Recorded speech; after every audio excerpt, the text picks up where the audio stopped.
Did it ask you guys if the meeting was being recorded or not? No? No. Cool. I mean, that's probably just some configuration that I never configured, but all right. Everyone consents to this meeting being recorded. If not, forever hold your peace or leave. Okay, so I don't have, like I said, a really kind of README to look at today. I think really the best tools are going to be the documentation from the actual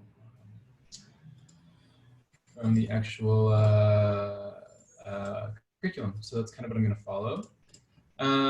But basically the point of today's lecture is to really talk about how to take a Rails API or how to make our Rails applications into APIs, okay?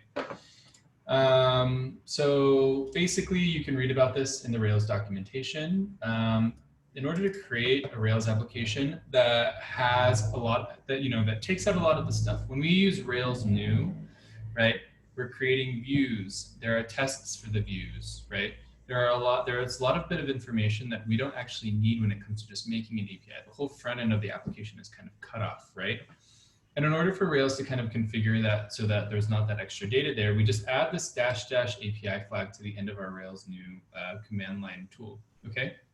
Again, remember, if you want your application to be hosted on Postgres later, you need to add that database Postgres flag up here as well. I never followed up with you guys about hosting your Rails applications to Heroku. I know some of you have done it, but maybe next week on like a Friday, I can put an extra class up. Maybe we'll turn Open Office Hour into like a hosting to Heroku kind of lesson. I just want to make sure everyone gets their Rails projects done first. So yeah, so this will kind of, it'll take out some of the unnecessary kind of information that we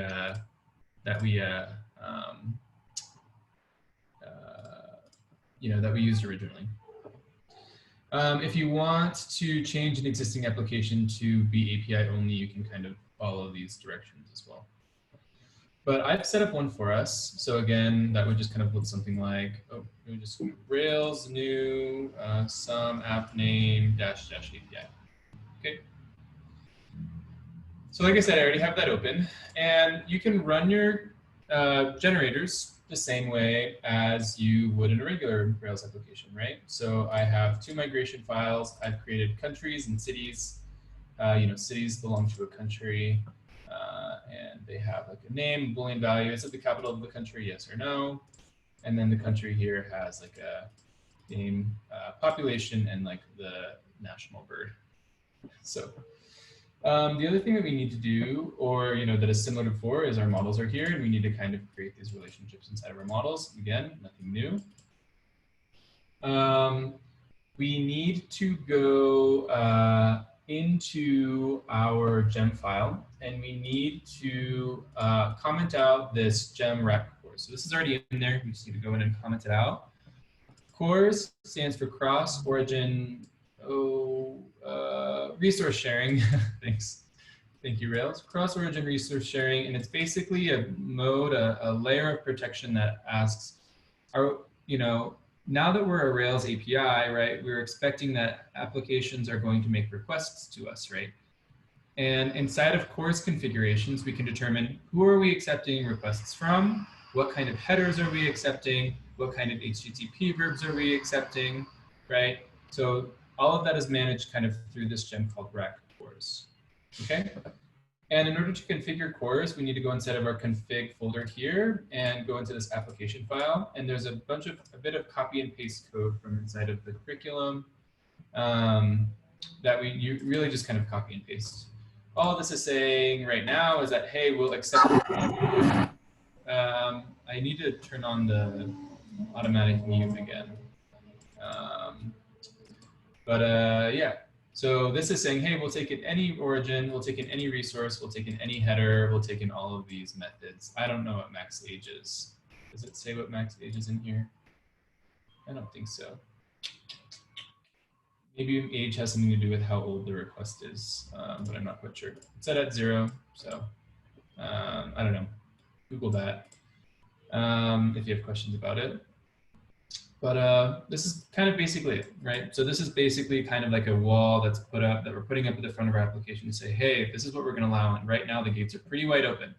But when you upload your application live, you should specify this, right? Once you host your application live to a server, only accept that as an origin, limit the amounts of requests that are coming in, and then specify the headers that you want. And I'm sure there's documentation about this too as well. Are there any questions so far?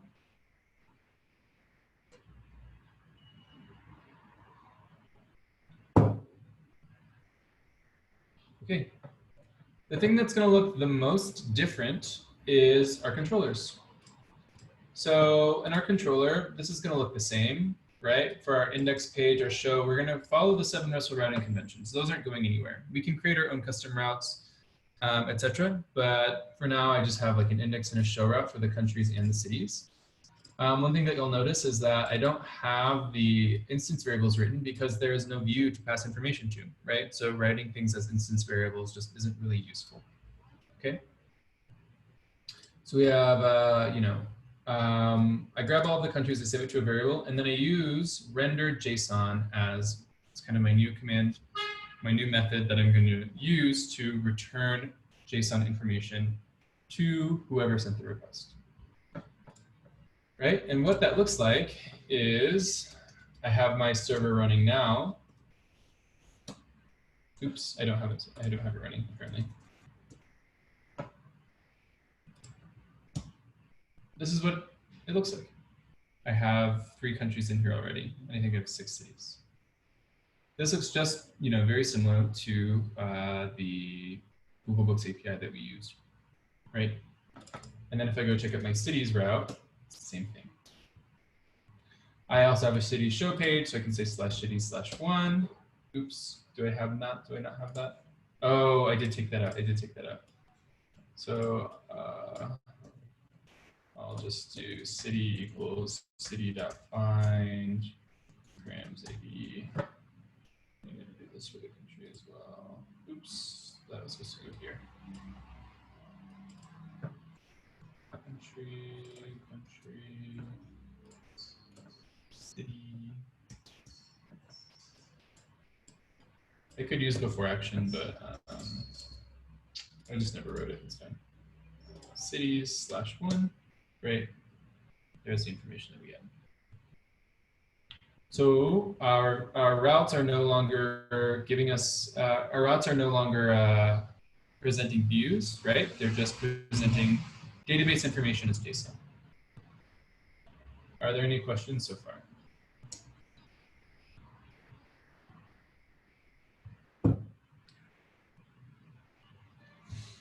Okay, so yeah, that's basically it, right? You can easily imagine how we can make fetch requests to this endpoint, right? And then render this information on the screen. So I want to talk about a couple of things. One of them is kind of configuring this data here in the controller, deciding what we want and what we don't want. And then of course, it would be helpful if we could see the relationships between these 2 models in here too. And then depending on how far we want to go, I'll kind of leave a fork in the road where we can determine if we want to practice doing things in the DOM more, or if we want to practice different ways of kind of serializing this data or formatting it in a different way. Okay.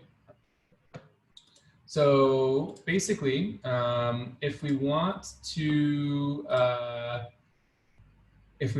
kind of limit what we see here, right? So inside of this, let's see, we'll do country.all, right?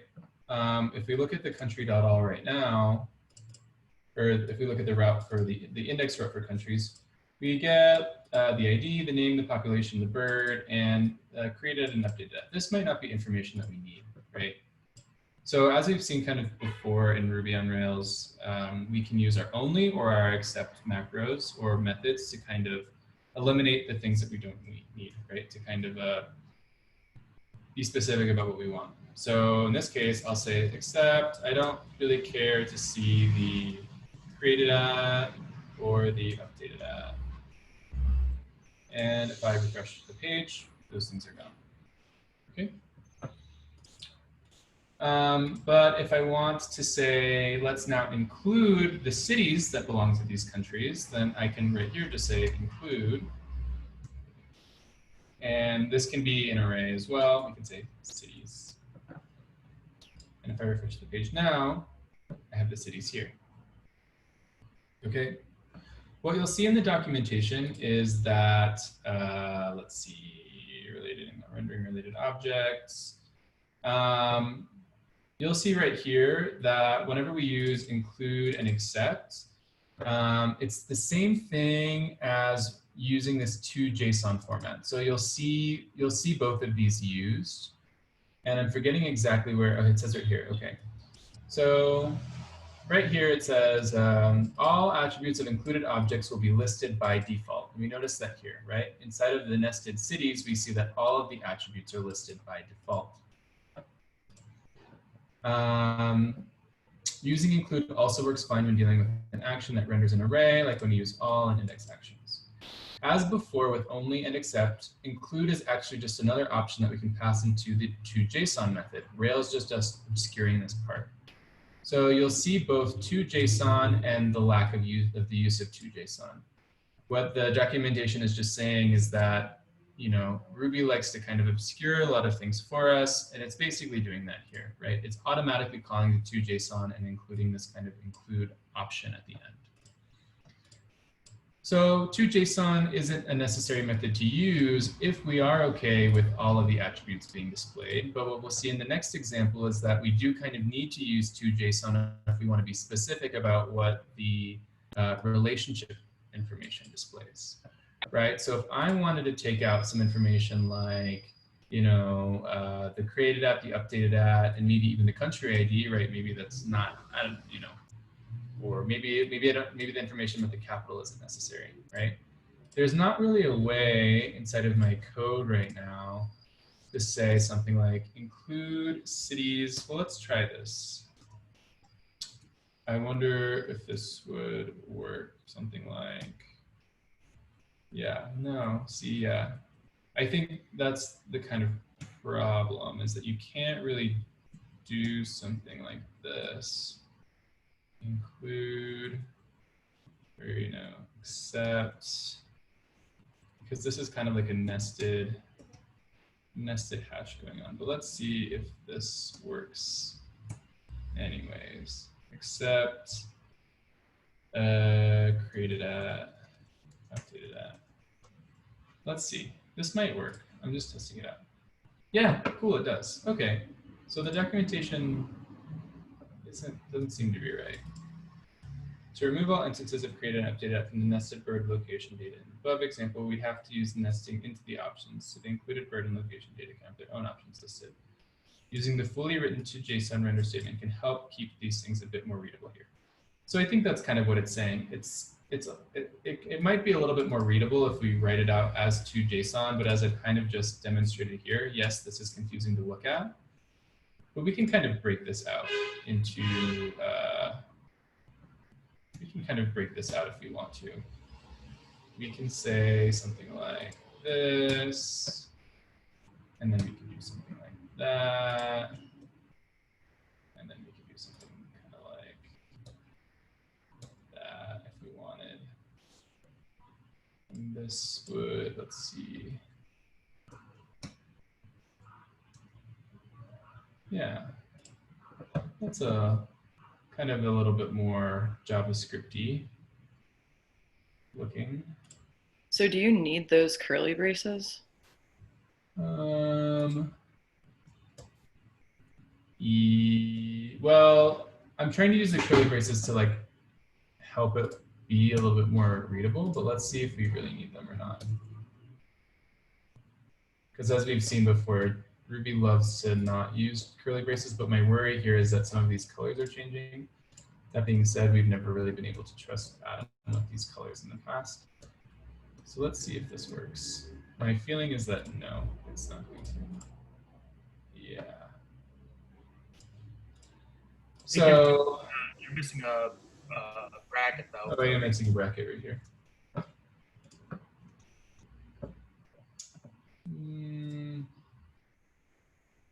What if you put except on the same line as cities, though? As what? Cities also not loving it.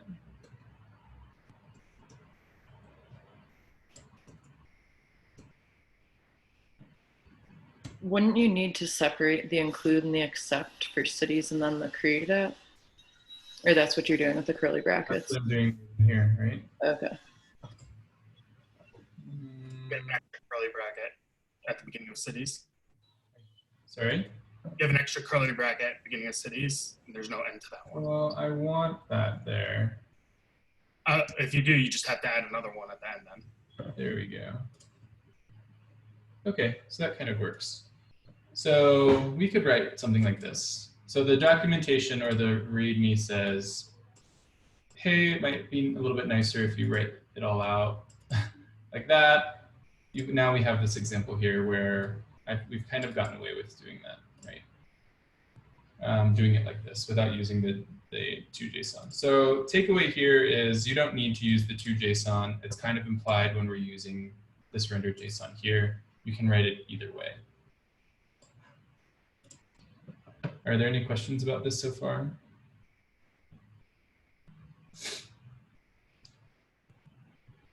So a lot of the composure of your API is going to be up to you, and I'm going to give you a lot of, I think I'm going to, I want to give you a lot of freedom of how you organize it yourself from the beginning. However, let me double check to see what the requirement is. I don't think you have to use fast.json. Yeah, so there is, sorry, what? Can you go back and show the code for a second? Yeah. So I'm basically saying, render the countries, all of the countries from this variable, but I don't want the created at or updated at values for these countries to be included, right? But I do want to include this these associated cities, right? But for these cities, I don't also want created at or updated at to be shown. Thank you. I can also say, and capital, and this will also go away. I'm just selecting the information that I want or do not want to send to the front end. And you might be asking yourself, why be picky about the information that goes through? The answer is, I don't know. You don't really have to if you don't want to, right? You might want to protect some stuff. If you're sending user information over, you definitely don't want to send over a password hash, right? Even though the password hash is encrypted, better not to send that, or even like a UID, right? There might be some private information on the table that you don't want to send across the internet to a front-end application. So you could take that out. But as far as small things like created or updated at, maybe it's just not helpful for you, or you think it's annoying, or I don't know. But I just want to show you the options that you have so that you can limit the kind of information that's being sent across. Okay.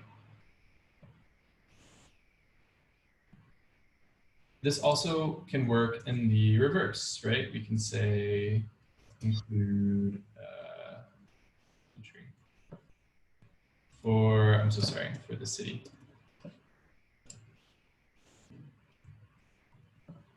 And if I go look at my cities now, they have the country that they belong to nested inside them.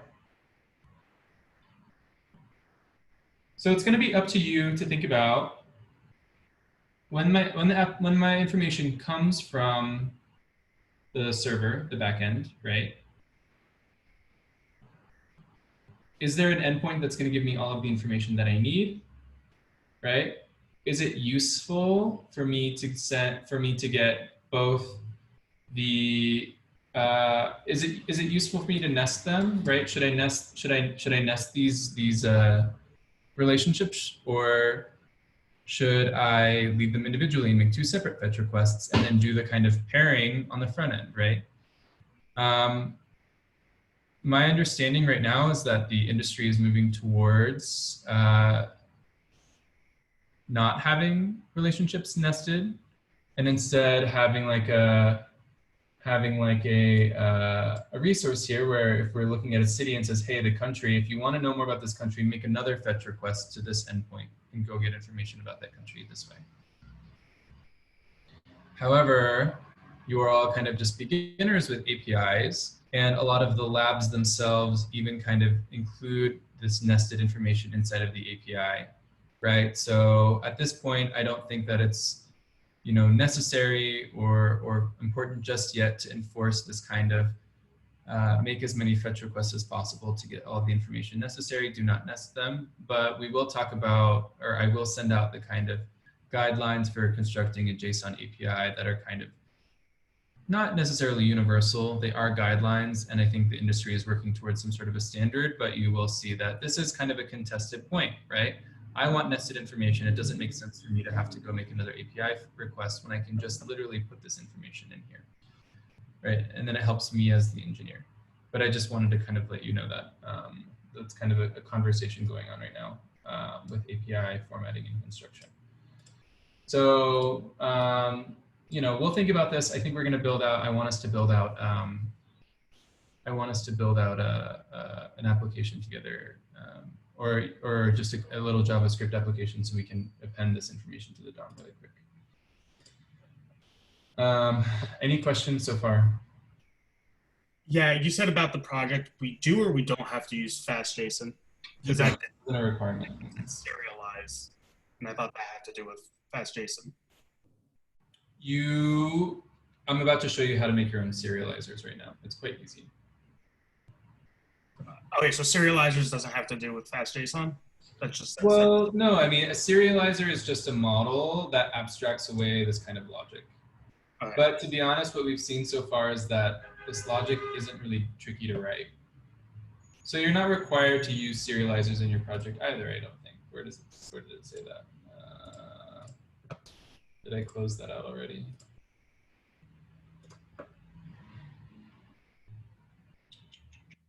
I would say that if you're serialized JSON, yeah, there's no requirement that says to serialize anything, or that you need a serializer. But what you can do is see, and this is what I mean. I don't know. I don't quite think that it's necessary. And it's extracting to service class model. If you get if your serializer starts looking a lot like this, right? We could say that it's maybe starting to kind of look a little ugly, right? And we can abstract this away into a different file, is kind of what the application is saying, if we want to. But I'm arguing right now that if your relationships look like this, I don't really think, to me, this isn't the most cluttered controller. This, to me, doesn't require having to abstract out this information. And I'm not sure that anyone's projects are going to need truly a serializer to get this information. But if we want to look at it, who wants to, oh, I'm so sorry, I didn't have the chat open. I wasn't looking at questions.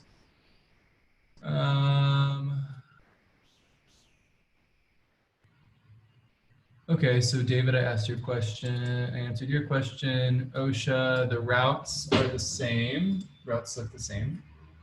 No change here. You can also create your custom routes here.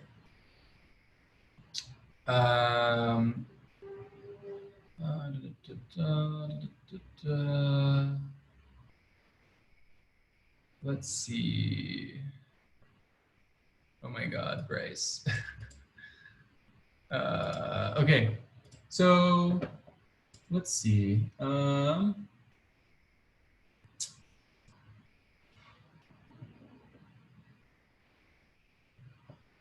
So we can make a serializer if we want. I just don't think that it's necessary. Just, okay, show of hands in the chat. Does anyone want to see how to make a serializer? Don't be shy. Say yes if you want to see it. I don't mind. Okay, Taylor wants to see serialized. Well, let's do it. So if we had written this out in using something like countries to JSON, right? And so remember, the reason why I'm saying it's not a big deal to use a serializer is because the way that we're about to do it is the long way of writing this. Okay, so we're not achieving anything different by writing to JSON here. We're doing the exact same thing. To JSON, and I have to look at the documentation, and then we write out our like include, and then we say, hold on, let me just put these side by side because I need to reference it. Include, and then we say, you know, cities, and then we'd say only, and then we say, or accept, created at, updated at, right? And then, so this would also be a hash. And then we would say accept, uh-oh, I need a comment here. Accept, updated at, or created at and updated at also.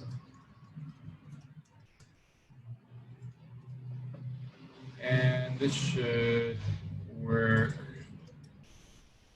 Great. Okay, so same thing. Let's see, who is not good? Everybody down. Okay.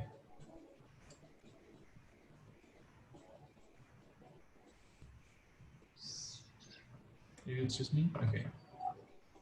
No, it sounds like someone's not muted, but I can't tell who it is. I can hear myself.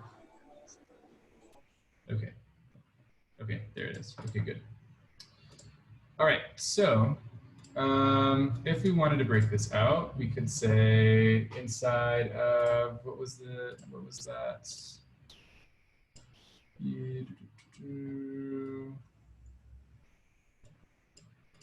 Where did it go?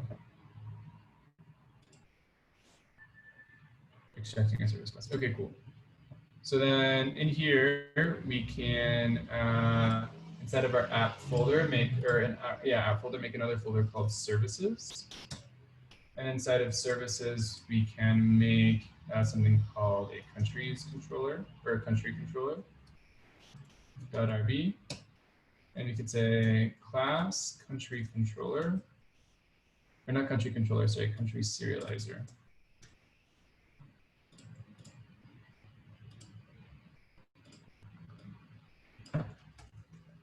And so every time we use a country serializer, we're just going to make a new instance of it. So we'll use our initialize, and we will say country object. You can say at country object equals country object. And then we can make an instance method called to serialize JSON, right? We can name this whatever we want. I'm just kind of following along with the README here. And then we just take that instance that we made and copy and paste all of this information or all of this logic and paste it right there. So that now inside of our controller, we just need to write country serializer.new, pass in countries, and then call top to serialize JSON. So again, up to you to determine if that's really worth writing out. It is a good, distribution of responsibilities, and this should work if we check this out here. Uh-oh, did I mean countries? Country serializer. Oh, hold on. Did I miss a step? I might not be requiring it correctly. There was a period that you copied over a second period. in that serializer, Whoa. the other controller. Huh? Oh, I also didn't. I need to name a country serializer. I thought I did change the name. Yes, there it's co Line dot eight. dot to JSON. Oh, got it. Yeah, but this still isn't working. It's not recognizing country serializer. So hold on. I maybe have just read this too fast.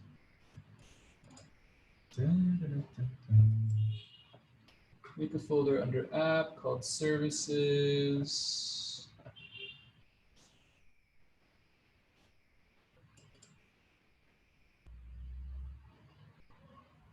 You need it to like inherit from application controller.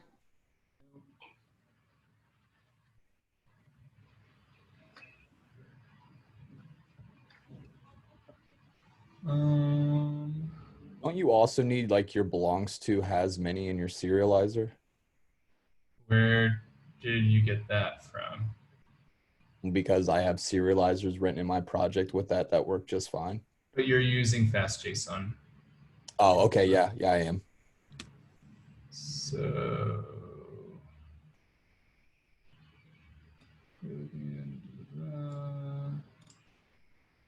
I'm pretty sure you just need to set up that to inherit from application controller. but we don't do that in the serializer. This is the controller. And the controller already. Server because it's a new file. Sorry. You have to restart the server because it's a new file. But everything in the app controller shouldn't, any changes to anything in the app folder should not require a re-render, but I can try. Or a reset. Oh, well, yeah, that did work. Okay. Thank you. That was it. Okay, so again, that is just kind of abstracting that information out into a separate file.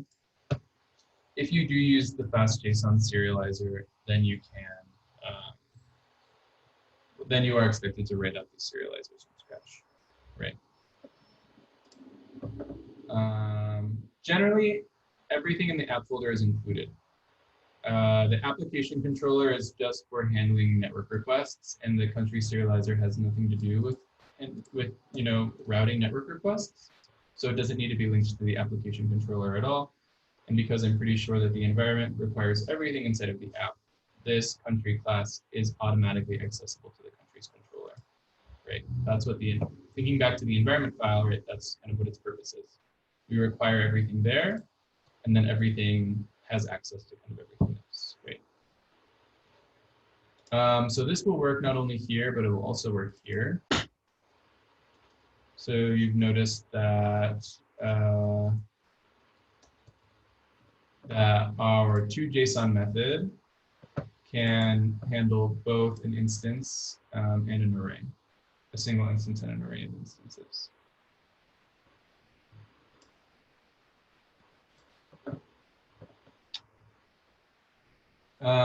If you feel very comfortable with all of this, again, it is not required to make serializers. You can, like I had said previously, just write this information out like this here in the controller if you want. It will be very impressive if you decide to use serializers, but I will ultimately leave that up to you. It is not a requirement. Writing something like this in line is totally acceptable and will not result in a fail in your project. However, again, it is demonstrating that you are kind of drying up your code, or not necessarily, well, yeah, I mean, it is kind of drying up your code because if you're using those, it includes and excludes in several places, you can just kind of put it into one serializer, right? So it is keeping your code dry, and it is kind of dividing up responsibilities and making your application controller clean. However, again, I don't think that they're an eyesore enough to really warrant that unless you want to. But if this is a tricky concept for you, I would like for you to kind of, work up into this point. If you're struggling learning JavaScript, or you're a little bit behind on the labs, let this be the extent of a sufficient kind of understanding of this stuff. If you are feeling great, feeling a little bit more advanced with JavaScript, keeping up with the material, and are interested in pushing yourself a little bit further, then I would go ahead and read more about the FastJSON API gem, which is used and maintained by Netflix. Netflix uses the FastJSON API gem to handle their kind of backend API serialization. So this is definitely industry standard. And if you're up to it, you can kind of get into the nitty-gritty. It has a very unique way of behaving, and there's not as much control that you have over what information you get back. And it definitely is trying to follow the industry standard pattern of how JavaScript or how JSON APIs should be organized.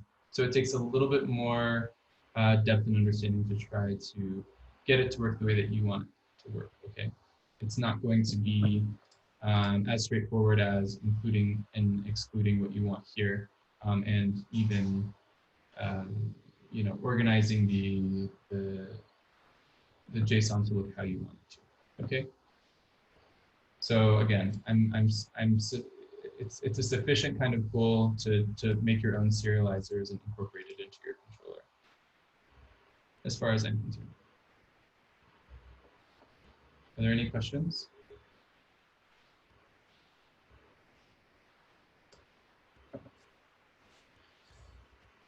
Okay, so now why don't we try to use our JSON API to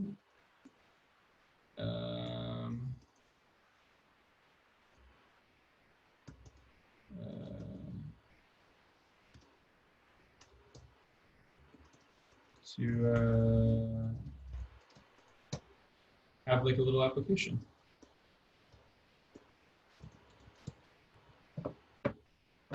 So I'm just going to create something from scratch. My script tag.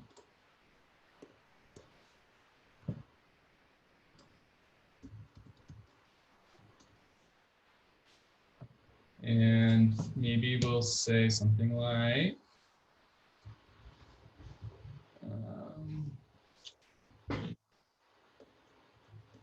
the 3 North American countries.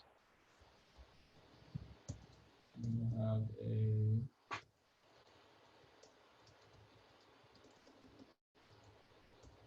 come on, this is so crazy. I wonder if there's just an update that I need to do, but it's so frustrating. And then over here, nope, that's not what I wanted. Over here, I will grab my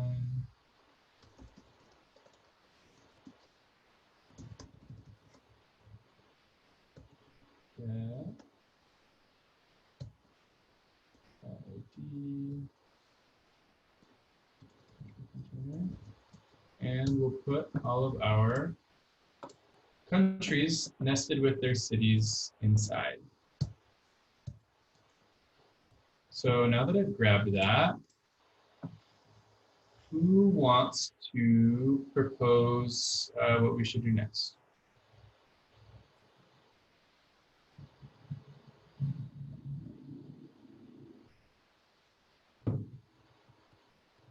So I think you need to add an event listener for that, like, node. Well, I don't want to add an event listener. I just want my page to load them when the page loads automatically, right? So there's no button here.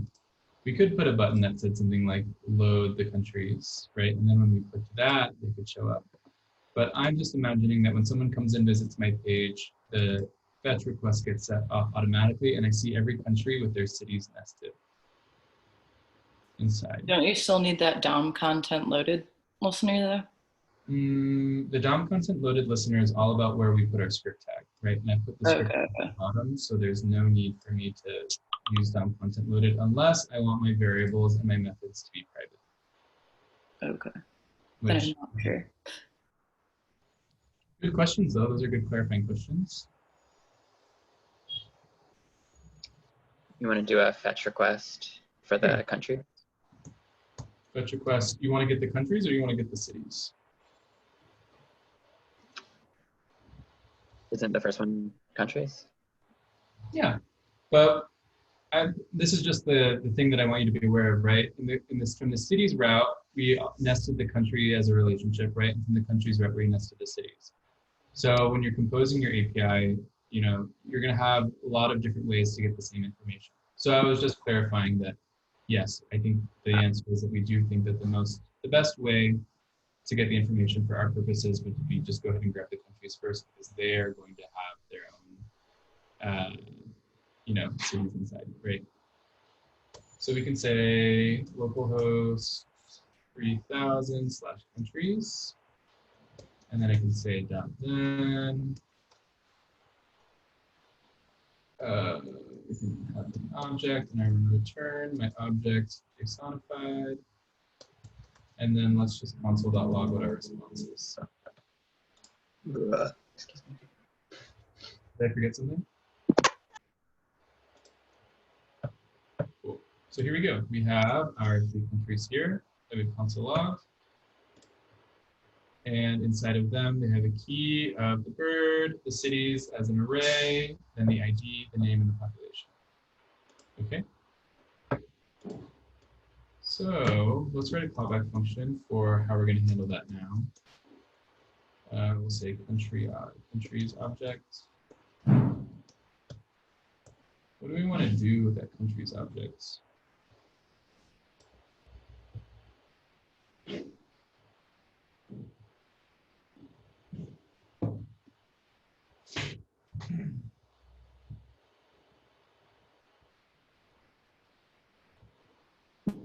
I'm leaving it up to you guys. I don't really have a format for how I want things to be displayed, so someone can kind of just propose what we want it to look like. You could make a separate function to render all of the countries. Sure. Just call that second then. This one here. Yeah. What do you want me to do? Do like render countries and have that be a separate function. Yo, you want me to split this out into another one? Something like this.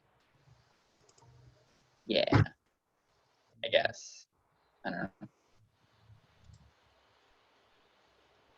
Ryan, he was basically doing the same thing. He was just defining and calling the function at the same time. Right. Yeah, you can do it. You can do it like this. You can say render countries like this. This works, right? Or you can do it in line. Either way is fine. Like I said before, I think this way is cleaner, and this is something that I would refactor to later. But when you're writing things out, you can also do them in line, and then once you've got what you want, then you can separate it out. Either way is going to work.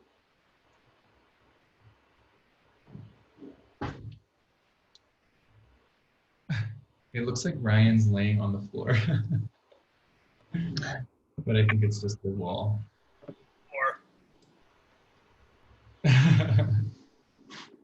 All right, so I have an array of 3 countries in here.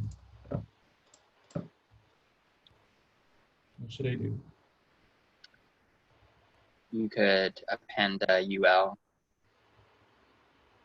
to the document first, and then go through the list that you get and make all of the country names be like the inner HTML and the LI, and then append that to the UL. Right, but I don't want just my North American countries listed out in a UL, right? I want them to kind of be in their own divs, and then inside of them, they also need to have their own cities, and their cities need to have their information. So we're going a little bit away from what we've used as examples in the past.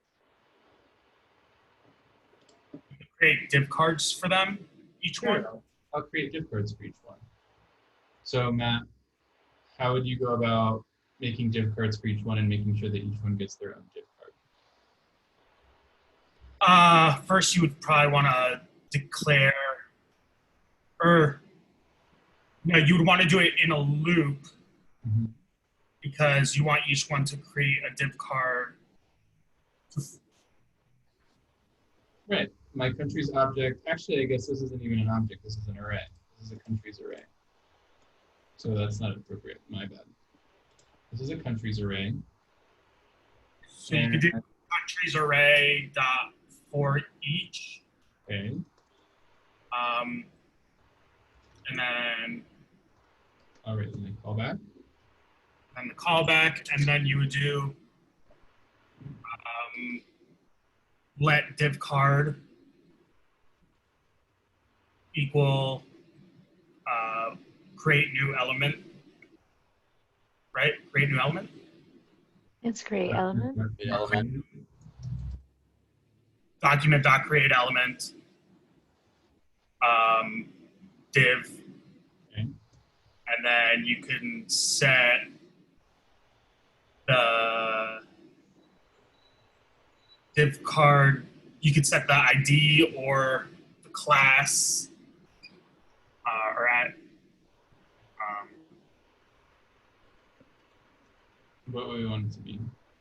I would probably do it like the country's ID. Okay, So- Country.id or yeah, interpolate. something like that. So that's the div card, and then we probably want like UL inside of the div card. Okay. Another variable, let UL equal create document.create element UL. Okay. You're gonna want an LI. You're gonna want to let LI equal document.create element. Okay. All right. Now you're gonna want to start like setting these. I forgot like what we're adding in. So can I see the array again? Yeah.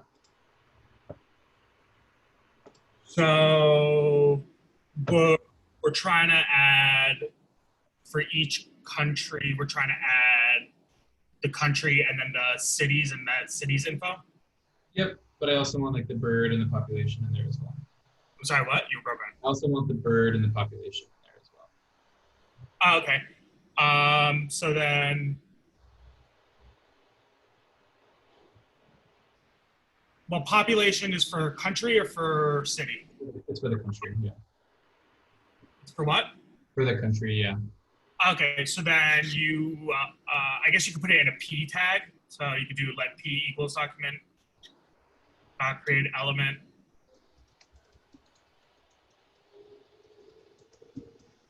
Okay. P. I'm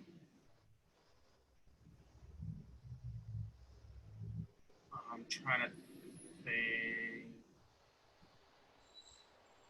Is there ever a way in JavaScript to like have to like, take care of all of those things? Like, it seems weird to have one line for making the element, then another line for adding each piece of information, then Well, this is another why, line. I mean, that's kind of why I prefer to do the interpolating and just writing everything out as HTML.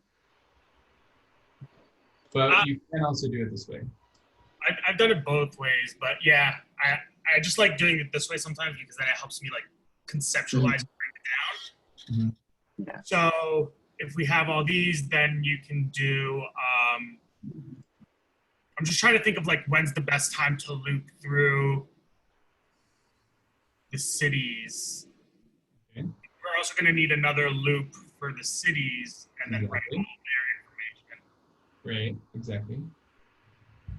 So why don't we put it first so that when we have a div for a country, we have the name of the country, we have the population, and then the bird, and then we can have our UL with our LIs of the city names. Okay? So then, how do I, so again, so it'll be, so now you can start doing like declaring what the ULs and LIs are. sorry, what? now you can start like putting in the information for the country. So you can do like let P equal, or P equal, sorry, let P dot inner HTML. Do I have to do let or no? Oh, no, sorry. Yeah, is it text or HTML, or does it not matter? HTML is for when you're putting HTML. Text is for when you're putting text. HTML will work with text. All right. So so P dot inner text can equal. We said we're going to do this as Let's do the name of the country. population. Sorry.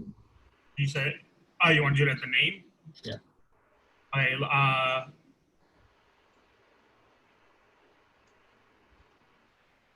Actually, this is not. You're doing it right. I know. Okay, so yeah, well, then you can do country dot name. Uh-huh. Maybe I'll change this to name because we might want. Yeah, that's what I was thinking.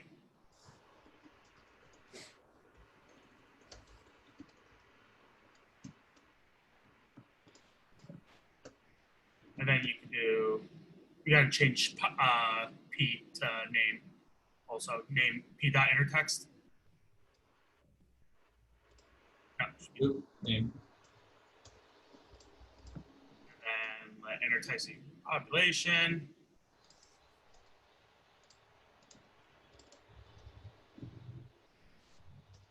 Okay.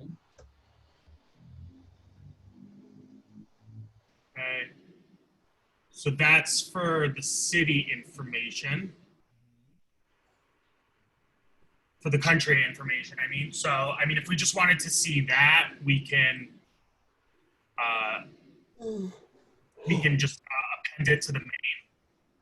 So we have to probably declare outside of our function, we can declare, or we can do let main equals query selector. Well, I have my country container up here where I want everything to go. Oh, okay, you already have it already. So we could do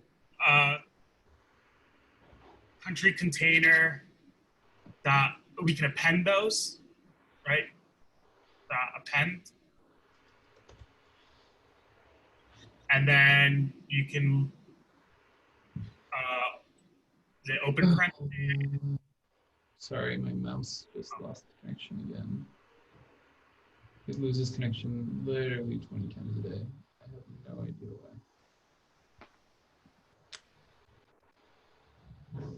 Okay. So then we can just append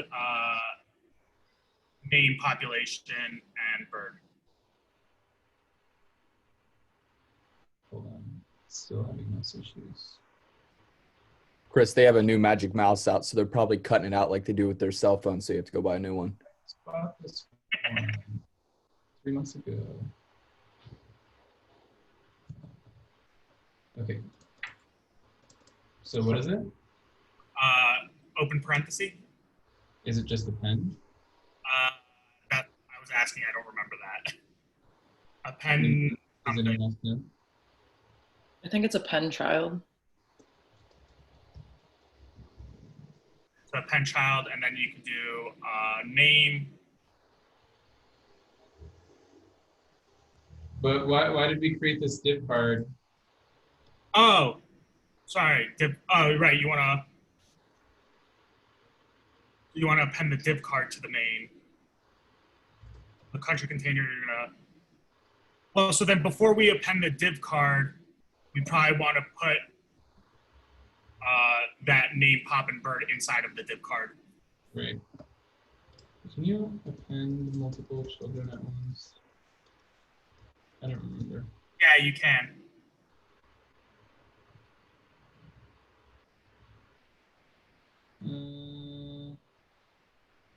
I think you should just be able to do it with a comma. Really? I don't see it in here.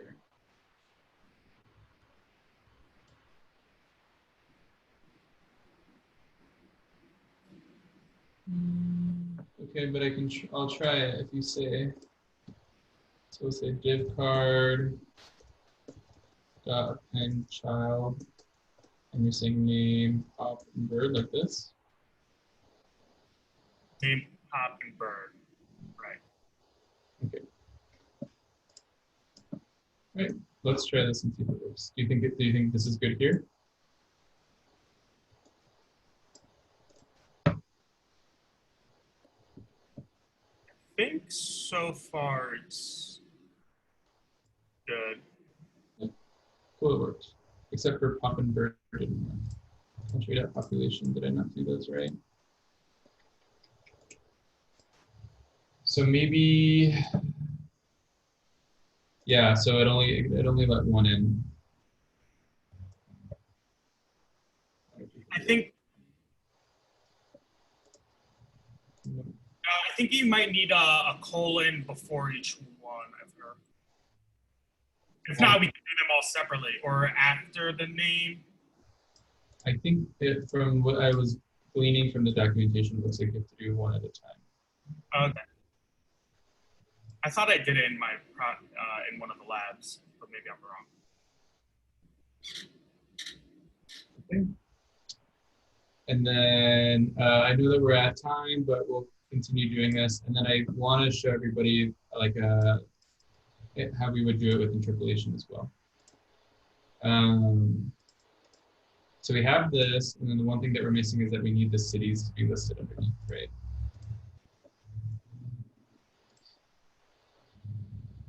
Still want me to continue, or? Yeah, well, does someone else want to jump in and think about how we would? Oh, like there's so much pressure right now on me. Oh, I know. I didn't mean for it to be hell on you. No, I know. I'm just kidding. Does someone want to jump in? Good job, though, Matt. Add the cities, yeah. Good job, Matt. I have a question. 2 questions. Quick ones. Sorry if my audio and stuff's all weird. My computer just died on me. But div cards, just like a div. I can also Google this after class. Yeah, it's a div. Okay. It's just a div. And, Yeah. and the set attribute also I could Google it, but I just don't get that ID thing.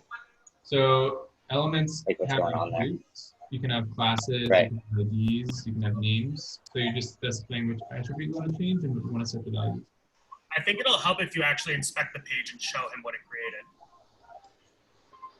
So But see why if are it- you changing the value? Because I want each of these 3 divs that I'm making to have different IDs. Oh, okay. See? You're doing that so that you can like append stuff to it and manipulate the DOM for each with the new ID that you're creating. I think it's important to have well-labeled elements on your document, on your page. So Yeah. Okay. whether or not you're going to use it in the future, you should let people know what, think back to when you guys were were doing scraping and how annoying it was when people didn't have well-organized, well-named elements, right? So, just be a good coder and, and name your things well. So, I have a question. Go ahead. So we didn't even use the UL and LIs. Well, I know. Get... We're about to get there, yeah. Okay. Anything else?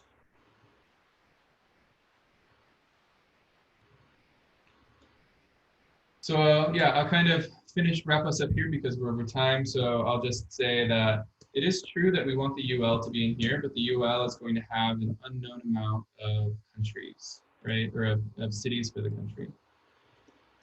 So what we can do, and I'll move this to the bottom, we can say country.cities.forEach and write another callback function that has a city passed in. And then we can say something like let li equals document dot get element by, or document dot create element li. And then we can say li dot inner text equals city dot name. And then we can say ul dot append child li. And then down here we can append the ul also. And we should get all of them. So it's a loop within a loop, right?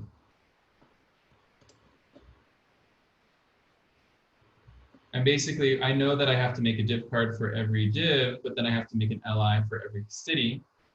That's a nested, right? This is a has many relationship, and I'm just kind of helping us get to the point where we can start thinking about our nested relationships, or our relationships in Rails, and how we can display them in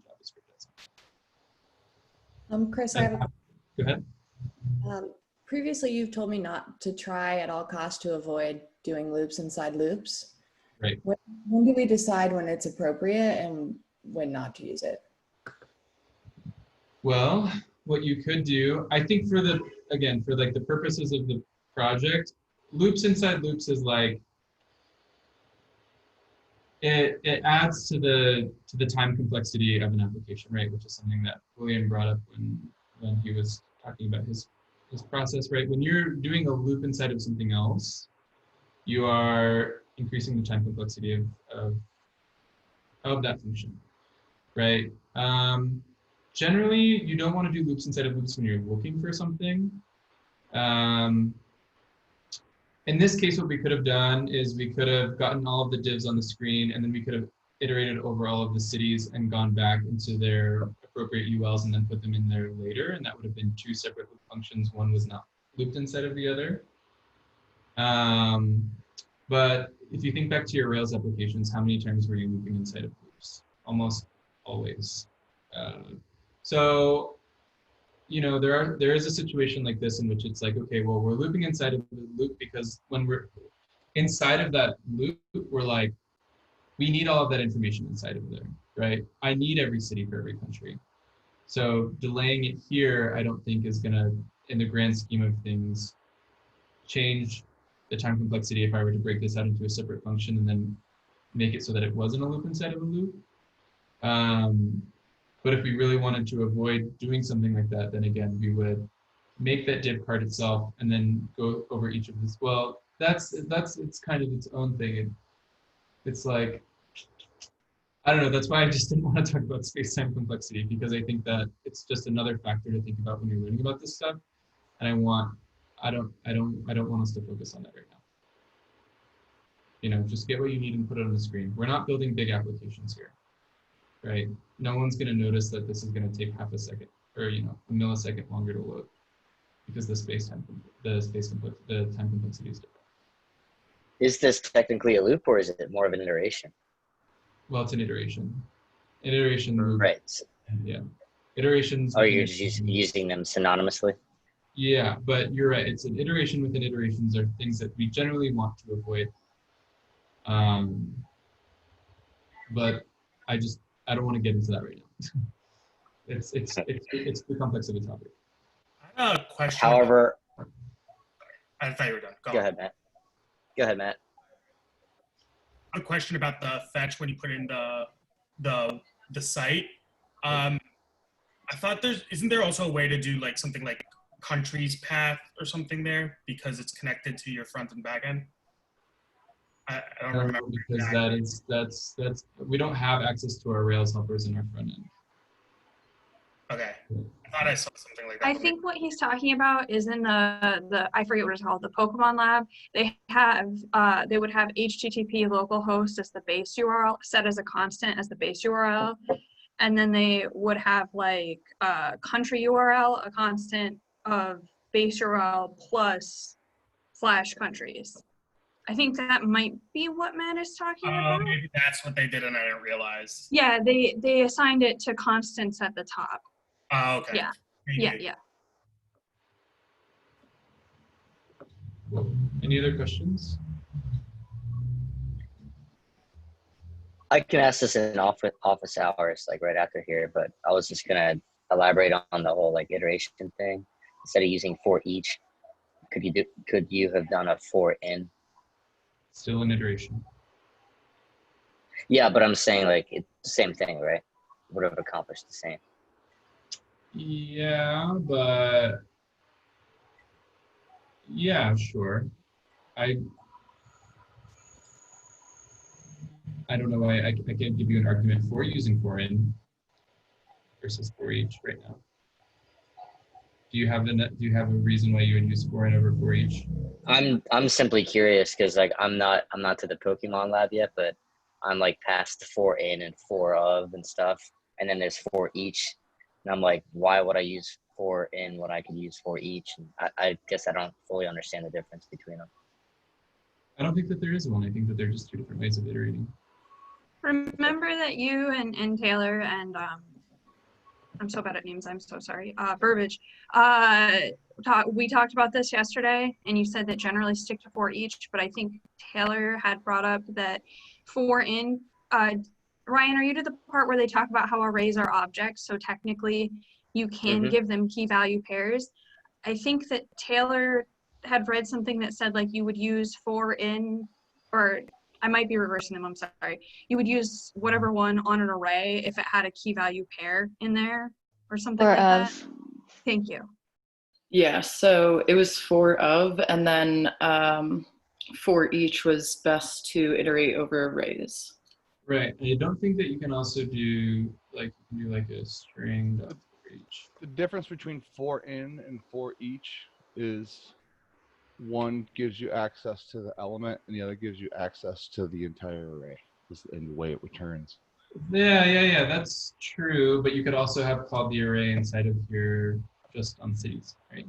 Right, but with like for each, you can access the array index I, right? Like you can do a little loop and you can use I to access. Oh yeah, sure. But with for in, you have to be specific about the how you do the loop. Like you can't do a I don't know how to describe it. Just woke up, sorry. It's just Well, basically for the return. One returns like the whole element, you know, kind of like the active record object, how you would get that versus what you're trying to pull out of the active record object. I think that's what sorry, I'm drinking more coffee and shut up now. Yes, I'll research this with some coffee and come back later. Yeah. Generally, you can also use for in when you're talking about strings, right? You can't use for each on a string, but I believe you can use for in on a string. So if you wanted to iterate over a string, you could. Something like that. Okay, so for each, it's only available to like array objects. Right. And you can iterate through the elements of the array. Right. And for in is what you would use to loop through the properties of an object, of any object. So you can go through the keys of an object, like a key value. But you can't use for each in a hash. Well, in this case, it's not called a hash. It's called an object, but you can't loop through something with for each that's not an array. It only works on arrays. Whereas the for in works on any kind of object that's iterable. Okay. But not collections. Like just the properties of the objects. Like I said, I haven't had enough coffee. I don't think I'm explaining it well. I feel like this would be a good blog for someone to write for in, for of, and for each. That's exactly what I've been thinking about. I'm trying to nail it in my head so I can write a blog about it. I think that when you need to use each one, you'll know because you won't be able to you won't have any choice but to use it. You know what I mean? Like. Yeah, but no, then if you're like getting, I think that like if you're getting errors, that, I guess what I'm saying is like thinking of all of the use cases for something isn't as helpful as thinking about, well, let's use it when we don't have a choice but to use it. Because for me, it'd be helpful to know like when have their own kind of moments when they need to be used. And that's what I would try to understand that. Like, what's the best case for for in? What's the best case for for each? What's the best case for for of, etc. And then I can help kind of. Yeah. That's all really helpful though. For of that we need to use for objects. I think it's for of saving creates a loop iterating over iterable objects, including strings. Okay, so you need to use for in for anything with key value pairs, right? And for for of, you can use over strings, you can use over arrays, you can use over node lists, etc. So I would use for of in this case, right? Unless you wanted to do for in and then have the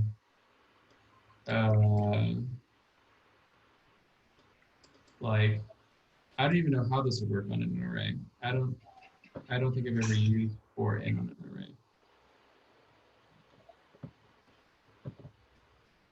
Not recommended. So given that for in is built for iterating over objects, not recommended for use with arrays. And options like for each or for of exist, which might be the use of, what might be the use of for in at all? It may be most practically used for debugging purposes, being an easy way to check the properties of an object by outputting the console or otherwise. Although arrays are often more practical for storing data in situations where key value pairs preferred for working with data, there may be instances where you want to check if any of those keys hold a particular value. So using for in, right, is when you want to see if a key has a specific value, right, in an object. If But you use for in on an array, it would use the ID of the array like position as the key, and then the object that's in the array as the value. So it forces it into like a key value pair enumeration when it goes through it. Whereas when you just use for each, it's just going through the array itself, and it's not doing it as a key value pair setup behind the scenes. So like you could take the for each array and get the index. Right. Isn't there a way to get the index? You can, yeah. I think, yeah, I'm pretty sure you can do this with for each. Yeah, it's just the second argument becomes the index. Right. Anyways, I guess if anyone wants to see how we would just do it with interpolation, you can hang out. I'm going to do that really quickly and then start open office hours. If you have somewhere to go or you feel good about interpolation and don't have any questions, feel free to sign off. Okay, let's do this really quickly. So we'll comment this out, and we could have just said something like country container inner HTML plus equals, and then created a div with an ID of country with the country's ID. Oh, come on. This is so frustrating.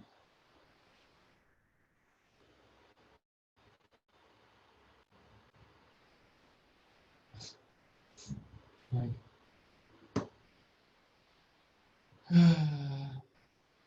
it's just one of those things where, like, when I'm not working, I never use the mouse. And so I don't think to try to fix the mouse when I'm not working. And then when I'm working, I remember that I needed to fix the mouse. Oh my goodness. I never have any issues with my This is just crazy. What is going on?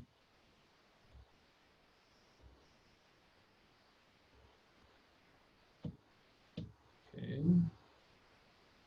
And then, yeah, we would, keep, oops, and say p tag, and then say name. Maybe your battery, Chris.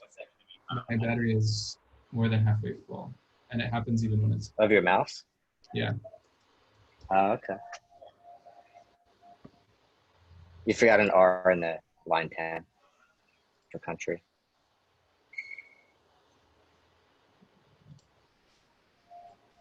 And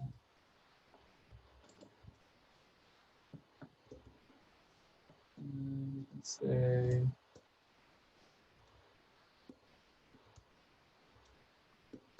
Line 13, it should be country.population. Thank you. And then right here, I don't know if you knew this, but you can also interpolate functions. So we can say country.cities map, and then you can say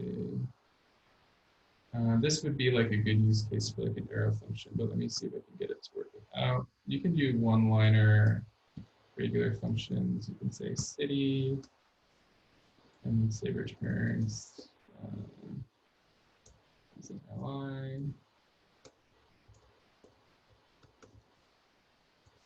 And then you can say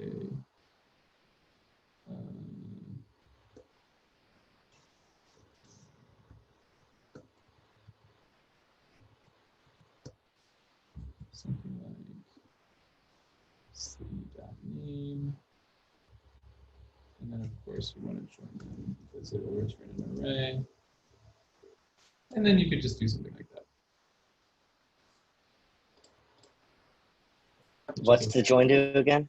Oh, it's Well, following, because it's all if there. we don't do the join, it's going to be an array. So if we take the join out, we would see that it has a comma because it treats it like an array. And arrays are separated by commas. So in order to get rid of the comma, we could And you're separating it by nothing, basically, with those two parentheses. Yeah. So this way, I think like Matt says, it's very like step by step and kind of helps you kind of think about what's going on. But this is kind of my preferred way to do it. I think it's just a little bit faster. And this is again Yeah, it how looks a we're lot going to be. cleaner. And then this again is how we're going to be writing our code in React as well. So it's okay to do this. This is what you'll be Would doing. you suggest this? Yeah, totally. And this is what you call interpolation, the interpolation method.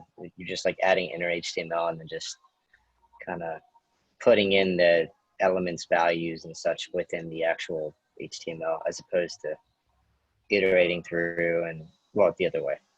Right. And then we can break these out into these, so like function, city li, take in a city, and then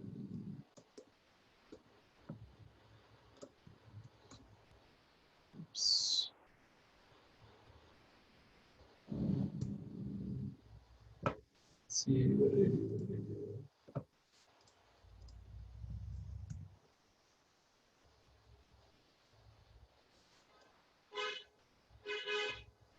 And I can say make city li like that.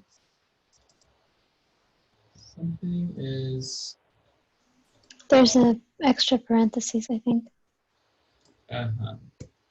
yes. No. Oh. No, we do need this. Close that. And 24. At line 16. 24. Oh yeah.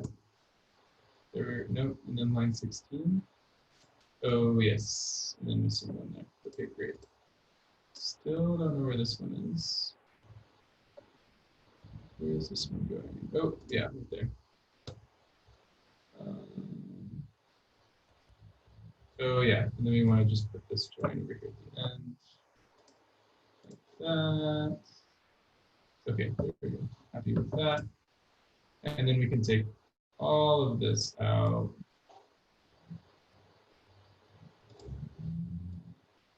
And then we can say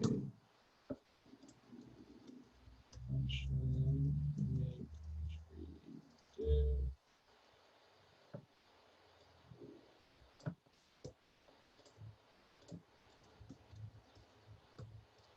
And their code looks a lot nicer that way. And this works as well. Kind of a basic question. I noticed in this and then also in the one below, there's not the use of semicolons after lines of code. Yeah. How do we know what's acceptable in that area and not? You don't need to use semicolons. You can if you want to, but it's not really an enforced practice anymore. Doesn't JavaScript have something, I forget what it's called, it's like a parser that determines where the end of statements are, and it automatically adds the like when it's reading your code, it automatically adds the semicolons in where it determines they belong. Right. Whenever you see minimized JavaScript code, you'll see that I think that they get put in for you. But it's very similar to how like it's more, if I remember correctly, I believe it's just more for the user, right? But JavaScript can read an entire bit of code all in one line because our function calls, right? And then the openings and closings of functions. The exception to this, I think, is if you make two statements on one line for some reason, you have to separate them with a semicolon. Two what statements? Like if you make two statements on one line, like if you want to write out like let this equal this and let whatever equal that, you'll have to separate them with a semicolon. Right, if you wanted to do this, but I don't see why you would ever want to do that. So let's just do this. So, but you'll see that some of the shorthand, like some of the quick ones, automatically have the colon at the end for you. But your code is not gonna, if you're doing line breaks when you should, then you don't need to have any semicolons. I don't know, let's Google it. Should I put semicolons in my JavaScript? JavaScript semicolons are optional. I personally like avoiding using semicolons in my code, but many people prefer them. The reason semicolons are sometimes optional in JavaScript is because of automatic semicolon insertion. So I think this is what Regina was saying. ASI doesn't mean that actual semicolons are inserted into your code. It's more a set of rules used by JavaScript that will determine whether or not a semicolon will be interpreted in certain spots. So this one says use them constantly, but this is also from 2009. So I probably wouldn't recommend reading that answer. And then there's an article that says you might need some of those semicolons in your JavaScript after all. So I guess it depends on who you ask or what situation you might be in. We don't use jQuery really anymore. So I don't know.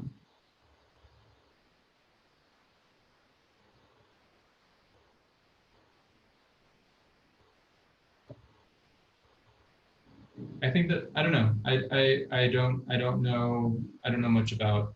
I haven't really dove into that, but I don't write semicolons in my code. It's just one of those things that people probably could debate about, or you could find certain situations in which you need. I think the benefit, I think the difficulty is it's not totally clear like everywhere that a semicolon should technically go.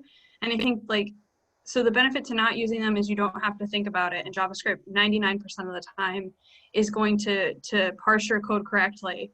But the benefit to always using them is you know exactly how JavaScript is going to read your code. So that like 1% of error or whatever is taken out of the mix.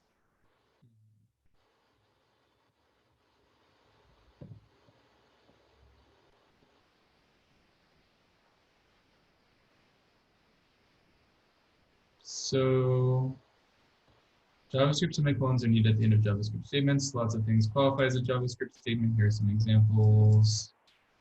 Semicolons are not needed at the end of the code block. So I don't know. I would go back. That's not true though, right? No, I mean. I wonder how. You don't need a semicolon at the end of a statement, do you? You don't, but I think that's what they're saying when you might end up in a situation where you're experiencing an error. So look at this. Yeah, there it is on one line. On one line, but you should never write your code like this. And I don't know. I don't know. Again, whenever I have these kinds of conversations with students, it's like at your first job, you might have a senior developer that's like, I don't care. And at your next job, you might have a senior developer that's like, you need to put semicolons all in your code again.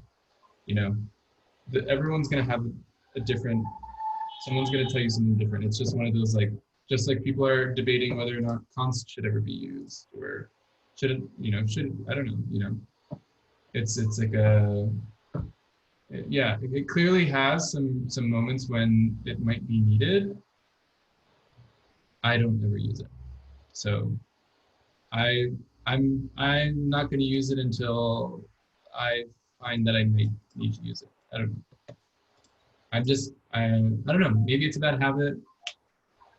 I'm not sure. I threw a link in the chat too. It's like extensions for JavaScript, but there's one called Babel that will just add the syntax for you and add those colons where they're needed. Well, when we get into React, Babel's already built in. So if that's true, that Babel puts in the semicolons for you, then once we get to React, then it sounds like it especially won't matter. So, and the reality is that you're probably very rarely going to be coding in vanilla JavaScript in your job at all. You're probably going to be using a framework that is compiled with, or that has Babel as like a, Babel is like a something that we use to make sure that the JavaScript that we've written, especially if it's kind of JavaScript that isn't supported in all browsers, compiles to a more older version of JavaScript that is more likely to work on every browser. So if one of the features of Babel is that they put semicolons for you, then, and we're going to be using React, then you know, it might make them more obsolete. But again, I'm not an expert on the semicolon situation. Okay. But yeah, so with that, we'll start with open office hours. So if you have any questions, feel free to hang out. Otherwise, I will see you later. Chris, I do have a quick question regarding what we're doing here. I just didn't want to bring it up right now and take up everyone's time because it's a little bit further in their curriculum. So could we also do this? Like say we're using classes now. Is this where we would bring in a constructor and then bring in like, just call in like a render method to make it a little